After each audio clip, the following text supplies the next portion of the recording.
ESPN's Adam Schefter dropped a lot of NFL trade intel and some trade candidates to monitor as the NFL trade deadline is less than 3 weeks away. We go through every player he mentioned, and I give some thoughts on who could trade for these players. We do it next here on 4 Verts.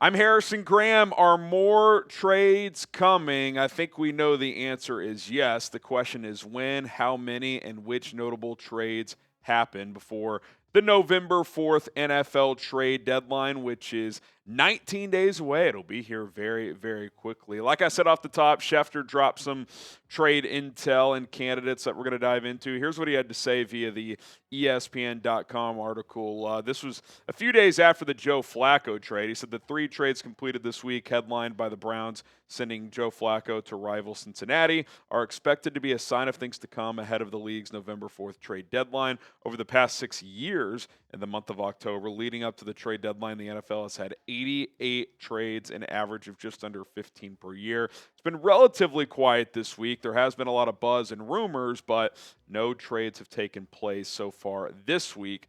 We'll see what happens over the next couple of weeks. All right, we'll dive into some of these trade candidates and this trade intel coming up in just a moment. But we are getting closer and closer to our next milestone here on 4 Verts. If you want to be a part of a daily NFL and college football show community here on this channel, all you got to do is hit that subscribe button. We're 134 away. It could be you. You could be number 12,000. Let's make it happen. It is free. Okay, 2 quarterbacks Schefter mentioned, Kirk Cousins, Russell Wilson. Shouldn't really be surprised by either. I actually don't currently see a team that makes sense for these quarterbacks. You could maybe look at a team like the Colts, who just signed Brett Rippon. Do they need a backup for Daniel Jones after Anthony Richardson messed up his eye? But you're not trading for Russell Wilson or Kirk Cousins to be your backup. Both guys make too much money, and both guys are currently backups. So it doesn't make sense for those guys to get up and move and not be a starter either. Had Cincinnati not traded for Joe Flacco, I thought one of these guys, or even Jameis Winston, could have made a lot of sense for the Bengals. But considering they went with Flacco, that's the route they're going for now. I think if one of these 2 players is going to get moved, an injury to a starter on a team that has a chance to contend for a playoff spot would have to get injured in the next couple of weeks before the trade deadline. So if that doesn't happen, I don't think either of these guys gets moved. Okay, we go to running back now. 4 players Schefter mentioned, the Jets' Breece Hall. More on him in a second. Alvin Kamara, who's been linked to trade buzz for years, but signed an extension last year and apparently is pretty steadfast on wanting to stay in New Orleans. He wants to be a one-team guy, so we'll see if New Orleans honors that or if they get an offer big enough to where they would move him. Jaylen Wright with the Dolphins. There's been some Devon Achane buzz too, and then Devin Singletary, more kind of rotation options there if teams are looking for a second or a third back to add to their room. As far as Breece Hall goes, this one feels like a no-brainer. There is no reason for the Jets to keep Breece Hall. He's having a pretty good year, so you could get a decent pick for him. He's in the last year of his deal. You're not extending him if you're the Jets, at least in my opinion, you shouldn't. Like, you're so far away. Does it make sense to pay a running back north of $10 million per year on a multi-year deal? Because that's what it's going to take in all likelihood to keep Breece Hall. So if I'm New York, if I can get even a 4th, hell, maybe even a 5th-round pick for Breece Hall, I'm probably shipping him out. I just don't think that keeping him makes sense. And you could say, well, you could play the comp pick formula game. Well, the Jets might be an aggressive free agency team, so they may not even get a comp pick for Breece Hall. So if a 5th or better is on the table, certainly if it's a 4th or hell a 3rd, that kind of feels like a no-brainer for New York. I know Braylon Allen's injured, but you're 0-6. This season's over. I'd be trying to get something for Breece Hall. Okay, some RB-needy teams. I think the Chiefs make a ton of sense, especially for Breece Hall. I think he's a seamless fit in that offense with his ability to catch the football as well. Patriots probably don't make sense for Hall, but maybe they would add a Singletary or a Jaylen Wright just to get a rotation back. Obviously, they're hoping to get Trayvon Henderson going behind Ramondre Stevenson, but they lost Antonio Gibson, so could be a team to add a rotation back. The Bears, before this last performance when DeAndre Swift broke out, were a strong running back candidate team. Next couple weeks will be critical. If they continue to run the ball well, they'll probably stand pat there. If not, they could re-enter the mix for a running back. Dallas, after losing Miles Sanders, obviously Javonte Williams is having a good year. I don't think they would trade for one of the bigger names, but maybe a rotation back like a Jaylen Wright would make sense. And then the Texans, it doesn't sound super optimistic that Joe Mixon is going to come back. So if they want to bolster that room, they could add a back as well. Okay, 6 wide receivers mentioned by Schefter. 3 of them from the Saints: Chris Olave, Rashid Shaheed, Brandon Cooks. Olave, obviously a higher ceiling player. Shaheed, a speed threat. And then Cooks, a declining veteran. Jacoby Myers, more on him in a second. Alan Lazard, not sure who wants him in his contract. And then Tyler Lockett, if you want to buy low on a cheap veteran who's, played in this league for a long time, wouldn't cost much. He could be an interesting addition. Our guy Ricky Scoops made a brief return to social media yesterday just to add more context on a couple of these guys. He is hearing that Jacoby Myers will likely be traded soon. Could depend on what happens this weekend. If the Raiders upset the Chiefs and get to 3-4 heading into the bye week, maybe they would keep him. If they lose, fall to 2-5 heading into the bye, that feels like an opportunity to trade him, get Jack Besh, and obviously Dante Thornton some more opportunities second half of the season. Ricky also mentioned Chris Olave, that they initially, the Saints, were not willing to trade him during the season, that would have been an off-season discussion. But now that sounds like a new possibility to trade him if they get a good enough offer. I would think if I'm the Saints, if I get a day 2 pick, 3rd-round pick, certainly a second, I'd be open to moving Olave, especially with his concussion history. Some potential wide receiver needy teams, a lot of buzz around the Giants.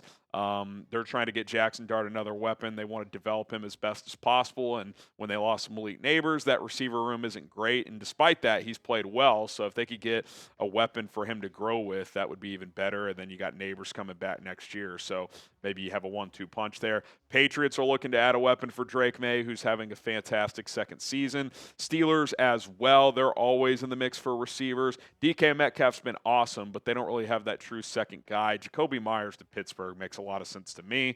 49ers have had 10 million injuries, so they're in the market for a lot of positions, but receiver one of them. And the Commanders as well. I don't think they'd go after a big name, but with Noah Brown out for the year, Deebo Samuel not really just a true receiver, kind of just a hybrid gadget type of player. Terry McLaurin's coming back, but if they wanted to add a guy that can give them some more depth, like a wide receiver 3 type, like maybe could you get a Rashid Shaheed or a Brandon Cooks, that would probably make some sense for them. I expect multiple receivers to get traded. You see this every year now. It's kind of become like the 3-and-D wing of the NBA. Like you see number 2, number 3 receivers on the move every trade deadline. I expect that to be the same here. I expect the Giants to get someone. I think the Steelers get someone. Patriots probably make an addition as well. And there might be a couple more. So keep an eye on that. Okay, more to come with this Schefter trade article that we're reacting to, but do got to tell you guys about our sponsor, PrizePicks. You and I make decisions every day, but on PrizePicks, being right can get you paid. Don't miss any of the excitement this season on PrizePicks, where it's good to be right. I finally had my streak snapped as I missed my most recent PrizePicks lineup, but we're getting back on the saddle this week. You got the game tonight, and of course, plenty more games this weekend. Play other sports too. It's not just football, baseball, basketball is almost back, hockey, soccer, and a whole lot more. PrizePicks is also the only app that offers stacks, meaning you can pick the same player up to 3 times in the same lineup. Want to pick more on your favorite quarterback's passing yards, rush yards, and touchdowns? You can, only on PrizePicks, all in one lineup. The way PrizePicks works is simple. You pick 2 to 6 player lineups and take more or less on the stat projections available. For example, 3-player lineup here. I took more on half a passing touchdown for Trevor Lawrence. That's a goblin pick, which means it's a little easier for that to hit. I also took more than Caleb Williams, 228.5 passing yards this week. And then I took more on Cam Scatterbu, half a touchdown rushing or receiving. He had 3 last week, so for that to be a demon pick, those are tougher to hit, larger payout possibility. I like that. $20 to win 80 on that 3-player lineup. Just an example of what a PrizePicks lineup looks like. Download the app today. Use our code CLNS to get $50 in lineups after you play your first $5 lineup. That's code CLNS to get $50 in lineups after you play your first $5 lineup. PrizePicks, it's good to be right. Let's continue with the Schefter trade candidates. 5 offensive linemen, Evan Neal, who I'm not really sure who would want him. Like, I wonder if a lesser team would consider taking him on for like a pick swap just to take a swing at a former first-round pick, but I don't think any contending team would be interested in Evan Neal, certainly not to start. You got 3 guards in there, Kevin Zeitler, Joel Bitonio, and Wyatt Teller, and then Ethan Pocic, the center from Cleveland as well. I think all 3 of those guards, but especially Zeitler, are intriguing to me for an experienced team. If they need a starting caliber guard to just come in, Zeitler is a rental. No harm, no foul. If it doesn't fit, great. He's a free agent after this year. So played really well in Detroit for multiple years with Tennessee now. Do you want Cam Ward to lose one of his offensive linemen if you're the Titans? That's a fair question. But if a veteran team loses one of their interior starters, I think Zeitler is kind of a plug-and-play option. The big name that Schefter mentioned is Trey Hendrickson, which shouldn't be a surprise. He's requested a trade multiple times in the last couple of years. Him and the Bengals agreed to a pay raise this year from $16 million to $30 million, but he's not signed long term. So if the Bengals still have hesitancy to extend him long term, they're not having a great season, then maybe a trade is on the table. Now, they showed some life last week with Joe Flacco in the second half against the Packers. That was a fairly tight game. They play tonight against the Steelers. Big game for the Bengals and what the future of the 2025 season looks like. If they win, kind of back in the mix in the division. That doesn't feel like a great division this year. But if you lose, the Steelers are 5-1. You're 2-5. Joe Burrow's not coming back any soon. You kind of wonder if tonight dictates a lot. Got the Jets at home, Bears at home. So you got 3 games coming up at home. So feels before the trade deadline, feels like this stretch will determine if they keep Trey Hendrickson or not. I think if they go 1-2 or certainly 0-3, that could trigger a trade. I mean, they've already been very hesitant to extend him. Is anything that's happening this year going to change that mindset? I know they like the player. He's obviously very good, but they don't want to give him multiple years of guaranteed money. So if you can trade him for a second-round pick, do you just do that? If you're Cincinnati, it kind of feels like that could happen. I think tonight really could dictate a lot in terms of Trey Hendrickson's future in Cincinnati. And by the way, he may not play tonight because he's dealing with an injury. Doesn't sound long-term, but chances of playing tonight aren't great, apparently. Okay, should the Bengals trade Trey Hendrickson? Type T for trade or K for keep. Give us your thoughts in the comment section down below. Some other edge trade candidates that Schefter mentioned, in addition to Trey Hendrickson. Cam Jordan, veteran, leader type. He can kick inside some too. Kind of like Alvin Kamara. Does he want to play for another team? That's a fair question to ask. Both Bradley Chubb and Jalen Phillips appear to be available for Miami. I'm not sure they'd trade both, but feels like one of those guys is probably getting moved. Arden Key with the Titans, solid rotation player. Keon White has not had a great year, but he's been available for the Patriots. Anthony Jennings, good run stopper. Not going to show you much as a pass rusher, but can play the run. And then Draymond Jones, who's got some position flex.